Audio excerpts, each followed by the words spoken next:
प्यारे संतों जी, बड़े प्रेम से कहिए धन्यकार जी।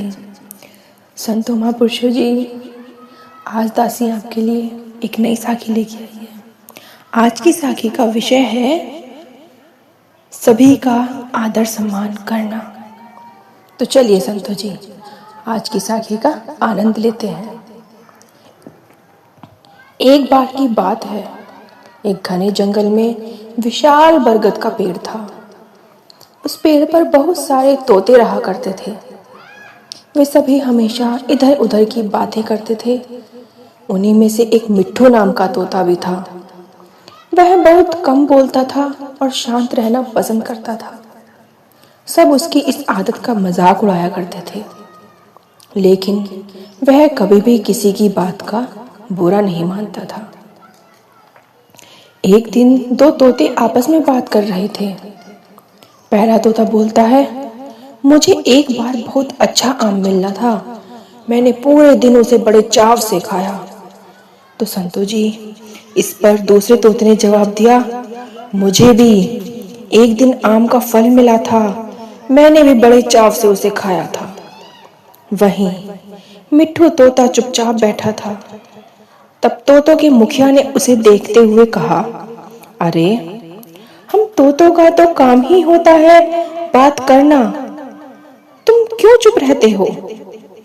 तो संतों महापुरुषों जी, मुखिया ने आगे कहा, तुम तो मुझे असली तोते लगते ही नहीं, तुम नकली तोते लगते हो। इस तरह से चुपचाप बैठे रहते हो। इस पर सभी तोते उसे नकली तोता कहकर बुलाने लगे, लेकिन मिट्ठू तोता फिर भी चुप था। यह सब ऐसे ही चलता रहा। फिर एक दिन रात में मुखिया की बीवी का हार चोरी हो गया। मुखिया की बीवी रोती हुई आई और उसने पूरी बात बताई। मुखिया की बीवी ने कहा, किसी ने मेरा हार चोरी कर लिया है और वो हमारी ही झुंड में से एक है। यह सुनकर मुखिया ने तुरंत सभा बुलाई। सभी तोते तुरंत सभा के लिए इकट्ठा हो गए। मुखिया ने कहा, मेरी बीवी का हार चोरी हो गया है और मेरी बीवी ने उस चोर को भागते हुए भी देखा है। अब वह चोर आप लोगों में से ही एक है। यह सुनकर सभी हैरान हो गए। मुखिया ने फिर आगे कहा कि उसके मुंह को कपड़े से ढककर रखा हुआ है। मुखिया ने फिर आगे कहा कि उसके मुंह को कपड़े से ढककर रखा हुआ था, लेकिन उसकी चोंच बाहर दिख रही थी। उसकी चोंच लाल रंग की थी। अब पूरे झुंड की निगाह मिट्ठू तोते और हीरू नाम के एक दूसरे तोते पर थी, क्योंकि झुंड में केवल इन्हीं दोनों की चोंच लाल रंग की थी। यह सुनकर सभी मुखिया से चोर का पता लगाने के लिए बोलने लगे, लेकिन मुखिया ने सोचा कि ये दोनों मेरे अपने हैं। मैं कैसे इनसे पूछ सकता हूँ कि तुम चोर हो क्या? इसलिए मुखिया ने एक कौवे से इसका पता लगाने के लिए मदद ली। असली चोर का पता लगाने के लिए कौवे को बुलाया गया। संतों जी, कौवे ने लाल चोंच वाले हीरू और मिट्ठू तोते को सामने बुलाया। कौवे ने दोनों तोतों से पूछा कि तुम दोनों तोते के समय कहाँ थे जब चोरी हुई थी? इस पर हीरू तोता जोर जोर से बोलने लगा, मैं उस दिन बहुत थक गया था, इसलिए खाना खाकर मैं उस रात जल्दी सोने चला गया था। वहीं मिट्ठू तोते ने बहुत धीमी आवाज में जवाब दिया। उसने कहा, मैं उस रात सो रहा था। इस बात को सुनकर कौवे ने फिर पूछा, तुम दोनों अपनी बात साबित करने के लिए क्या कर सकते हो? इस पर हीरू तोता फिर बड़ी तेज आवाज से बोला, मैं उस रात सो रहा था। मेरे बारे में सब जानते हैं। ये चोरी मिट्ठू ने ही की होगी, इसलिए वह इतना शांत होकर खड़ा है। मिट्ठू तोता चुपचाप खड़ा हुआ था।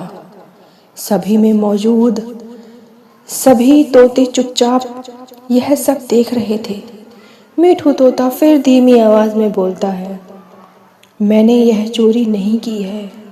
इस बात को सुनकर कौवा मुस्कुराकर बोला कि चोर का पता लग गया है।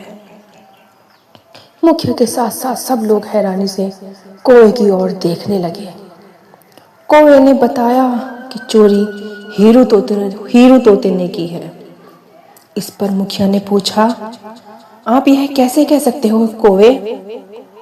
तो कौवे ने मुस्कुराकर कहा, हीरू तोता जोर जोर से बोलकर अपने झूठ को सच साबित करने में लगा था, जबकि मीठू तोता जानता है कि वह सच बोल रहा है, इसलिए वो अपनी बात आराम से कह रहा था। कौवे ने आगे कहा, वैसे भी हीरू तोता बहुत बोलता है, उसकी बात पर भरोसा नहीं किया जा सकता। इसके बाद हीरू ने अपना जुर्म कबूल किया और सभी से माफी मांगी। यह सुनकर सभी तोते हीरू तोते को कड़ी सजा देने की बात कहने लगे। लेकिन मिट्ठू तोते ने कहा, मुखिया जी, हीरू तोते ने अपनी गलती मान ली है। उसने सबके सामने माफी भी मांग ली है। उससे पहली बार यह गलती हुई है, इसलिए उसे माफ किया जा सकता है। यह बात सुनते ही मुखिया ने हीरू तोते को माफ कर दिया। तो संतो महापुरुषों जी, इस साखी से हमें यही सीख मिलती है कि कभी कभी ज्यादा बोलकर हम अपनी अहमियत को खो देते हैं। इसलिए हमें जरूरत से ज्यादा कभी नहीं बोलना चाहिए।